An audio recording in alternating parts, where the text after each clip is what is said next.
pessoal, tudo bem? Vamos iniciar a unidade 3 do módulo 1. Então, nessa unidade 3 do módulo 1, nós vamos abordar agora a NR32. Professor, o que é isso? NR, tá? NR, pessoal, é a abreviação de norma regulamentadora, tá? Então, são normas criadas para que os profissionais da saúde andem no mesmo caminho, tá? Então, faça de forma o quê? Correta, tá?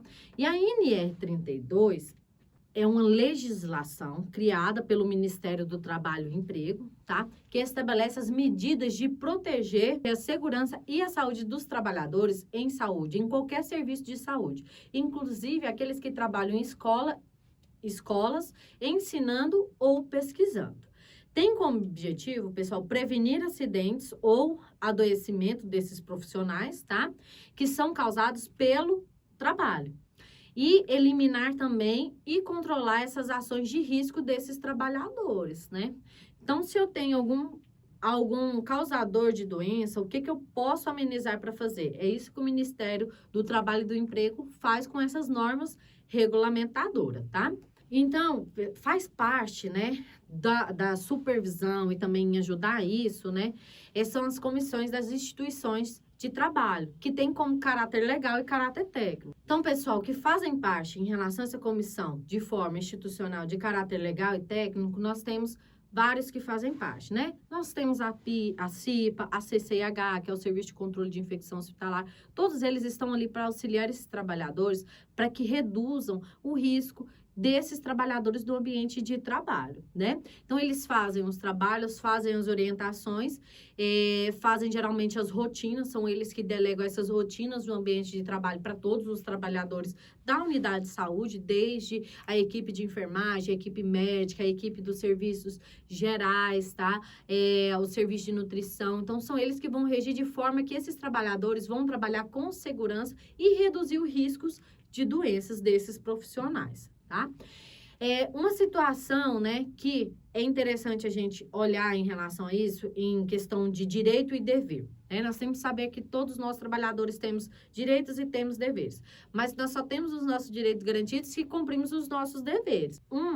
Exemplo que eu tenho que dar para vocês em relação que o profissional tem que fazer em busca é em relação ao seu calendário vacinal, tem que estar em dia. Nós sabemos que tem aquelas vacinas, né, rotineira que tem que estar em dia, como tétano, hepatite B, né, a tríplice viral, e também tem aquelas vacinações anual que acontece, que é específico para os profissionais, os grupos, né, como H1N1, a vacina da gripe. Então, o profissional, ele está inserido naquilo. Então, é um direito do profissional e também um dever dele tanto realizar, de estar prevenido, de estar imunizado e também fornecer esse documento ao seu empregador, né? O local onde você trabalha, tá? Que é o seu cartão de vacina, onde vai ter o seu espelho, que é contando toda a sua história de esquema vacinal que você está sendo realizado. A norma, pessoal, ela determina a seguinte relação ao risco biológico, tá? Como o quê? A manipulação de materiais pérfuros cortantes.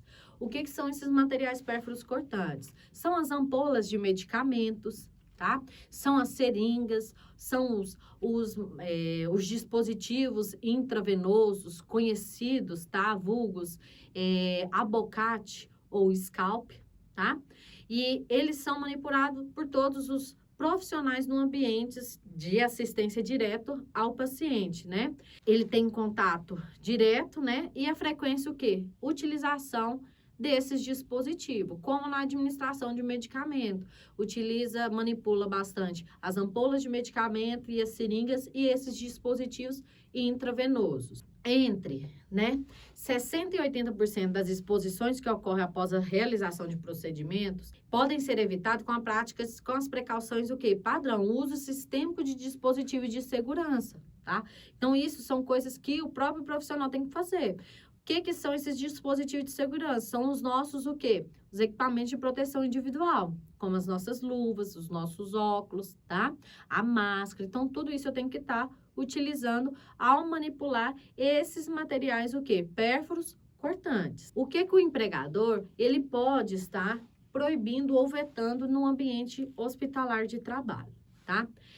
As pias de ambiente de trabalho, de posto de enfermagem para fins de assistência ao paciente. Ela é de uso exclusivo para assistência ao paciente, então não devo utilizar ela para outros fins, como higienização de alimentos, tá? Como deixar um próprio material de trabalho dentro dela. Se eu utilizei, após a utilização desse equipamento, seja uma cuba que eu utilizei para me auxiliar na administração da medicação, eu devo higienizar ela imediatamente, fazer a desinfecção dela e retornar ela para o local que eu possa utilizar ela logo subsequente, ou eu ou outro colega do ambiente de trabalho, tá? Fica o que também proibido? Fazer o uso de cigarros no ambiente de trabalho, tá? É proibido fumar, porque até mesmo a gente sabe que faz mal no ambiente para o profissional, como também, né, vai sujar, vai ou fazer ficar com odor e fumaça no ambiente de trabalho. Então, o empregador pode proibir isso, tá? O uso de adornos, né? O que são esses adornos? São os brincos, as correntes, né? Gargantilhas, as pulseiras, relógios e anéis. Então, fica proibido o uso no ambiente hospitalar, porque sabemos que eles carregam o quê? Micro-organismos, tá? O consumo também de alimento no posto de trabalho, por isso que cada ambiente de trabalho possui refeitório, porque no refeitório é o local adequado para consumir o que alimento, mesmo que esse alimento seja um cafezinho. No posto de trabalho, pessoal, não é o local para consumir o cafezinho, tá? Tem o refeitório para isso. E também a guarda de alimentos em locais impróprios, como a geladeira de guardas de insulinos ou de medicamentos, tá? Ele é somente para o uso de medicamentos e de insulinas, não para armazenar o alimento do profissional que está ali trabalhando.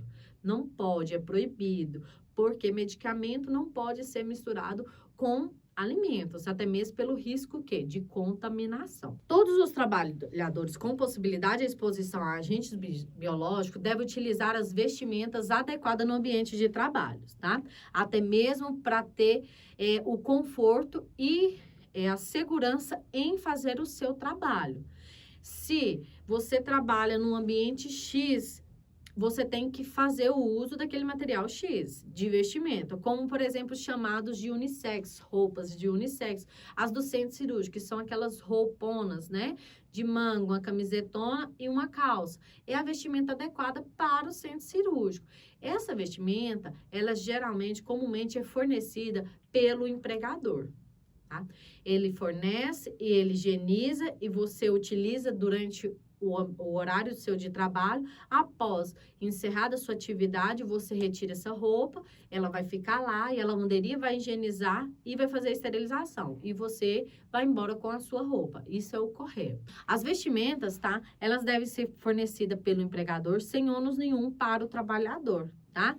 E os trabalhadores, lembrando que os trabalhadores jamais devem deixar o ambiente de trabalho com essas vestimentas, porque aí você está levando sujidade para onde você está indo. Seja um transporte público que você vai embora, ou seja para dentro do seu carro e você vai para sua casa. Então, a vestimenta, ela deve ser utilizada somente no ambiente de trabalho, como eu falei anteriormente. Os equipamentos de proteção individual, pessoal, sejam eles descartáveis ou não, eles deverão ser a quantidade suficiente durante o meu ambiente de trabalho e também a quantidade de profissionais que tem ali para prestar assistência, tá? Nós temos máscara, né? Nós temos toucas e também tem as roupas que são fornecidas também pelo empregador. Então, ela tem que ser de forma que eu vá prestar assistência segura e que esse material também seja uma quantidade necessária para o trabalho e que também seja eficaz também durante a minha assistência no meu emprego. Bem, então vamos lá. Então, durante uma assistência, eu corro o risco, né? Assim como qualquer profissional corre o risco de acontecer um acidente, né? Ou me perfurar, ou ter contato com excretas, né? De forma indireta de fluidos corporais, ou de secreção desse paciente, de sangue, como respingo, ou me perfurar até mesmo com a agulha que eu manipulei naquele paciente. Isso pode acontecer, isso chama acidente de trabalho, né? É um acidente. Então, infelizmente, não tem como a gente prever isso acontecer. Se tivesse, não acontecia e não teria o nome de acidente. E o que eu devo fazer quando isso acontecer, né? Quando respingar, seja sangue ou fluidos corporais desse paciente em mim, imediatamente eu devo comunicar ao meu superior, tá? Ou seja, o meu supervisor do plantão, para que ele tome as devidas, tá, assistência necessária. Preenchimentos de formulário de comunicação de acidente de trabalho, tá? Encaminhar esse empregador que se acidentou para uma unidade de referência para assistência de acidente de trabalho, como realização de testes rápidos, ou realização, se eu souber a fonte de onde veio, se eu souber a fonte que eu me contaminei, por exemplo, o paciente onde eu me contaminei, para saber se eu posso realizar teste rápido nesse paciente, porque eu só posso realizar os testes rápidos no paciente, ou seja, a fonte de onde eu me contaminei, se esse paciente tiver a ciência e assinar o termo de autorização dessa coleta. Caso ele não aceita, não assine, não deixe você fazer esses testes rápidos, esses outros testes e acompanhamento tem que ser feito no profissional que acidentou, né? E tem que ser feito acompanhamento com infectologista e realização de exames desse profissional. Tá? Então, sempre que ocorrer o acidente de trabalho, o profissional tem por obrigação em comunicar o seu supervisor, para que as medidas sejam tomadas, para que essa assistência seja prestada o quanto antes a esse profissional acidentado. Então, pessoal, sobre a NR32, o que eu tinha para falar para vocês é sobre isso, né? Enfatizar sempre que nós devemos fazer a nossa parte e seguir as normas para que nós possamos ter uma boa assistência e ter um bom ambiente de trabalho, com segurança para nós sempre e lembrando sempre dos demais que estão ao nosso redor, tá? Então, eu encerro aqui a unidade 3 com vocês do módulo 1, tá? Até mais, tchau!